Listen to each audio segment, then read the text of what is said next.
कलकत्ता के दक्षिणेश्वर मंदिर में रामकृष्ण, एक जवान पुजारी, रोज माँ काली की पूजा करते थे। लेकिन फिर भी उनका मन शांत नहीं था। उनका प्रेम एक माँ के लिए नहीं था, भगवान के दर्शन के लिए एक प्यासी आत्मा का प्रेम था। एक दिन उनकी ये व्यथा हद पार कर गई। वो मंदिर में चिल्ला पड़े, माँ, क्या तू बस कल्पना है? क्या तू सच में नहीं है? अगर आज तूने मुझे दर्शन नहीं दिए तो मैं इस जीवन का अंत कर दूंगा। उन्होंने मंदिर के पास रखी हुई तलवार उठाई और अपने प्राण समाप्त करने ही जा रहे थे। तभी अचानक पूरा मंदिर रोशनी से भर गया। सारी दीवारें गायब हो गईं और उसी में से एक अनंत प्रकाश का समुंदर उनके सामने था।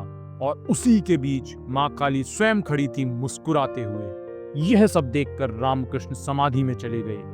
कुछ देर के लिए उनका शरीर तो था, पर चेतना उनसे परे हो चुकी थी। अब उन्हें एहसास हो चुका था कि भगवान तो सत्य हैं। अगर प्रेम और समर्पण पूरा है तो दर्शन भी इसी जीवन में हो सकते हैं। रामकृष्ण परमहंस का जीवन इसी रियलाइजेशन का प्रमाण है। रामकृष्ण परमहंस के मुख्य शिष्य नरेंद्र नाथ अब एक सन्यासी बन चुके हैं, स्वामी विवेकानंद। लेकिन उनकी फैमिली गरीबी से जूझ रही थी। वे अक्सर रात को भूखे सोया करते थे। एक दिन उन्होंने सोचा, गुरुजी ने कहा था माँ काली सब कुछ दे देती हैं, चलो माँ से पैसा और सुविधा मांगते हैं। यही सोचकर वे दक्षिणेश्वर गए, माँ काली के सामने खड़े हुए।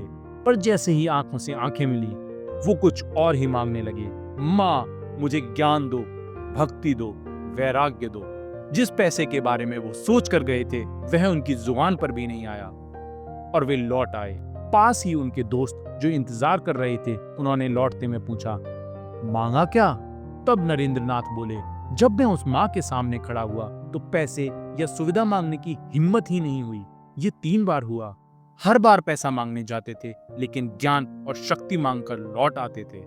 स्वामी विवेकानंद ने दिखाया, भगवान के दरबार में बख्शिश नहीं, अधिकार से मांगिए, एक पुत्र की तरह। और दुनिया का सबसे बड़ा धन है आत्मशक्ति। रामकृष्ण परमहंस ने भगवान को देखा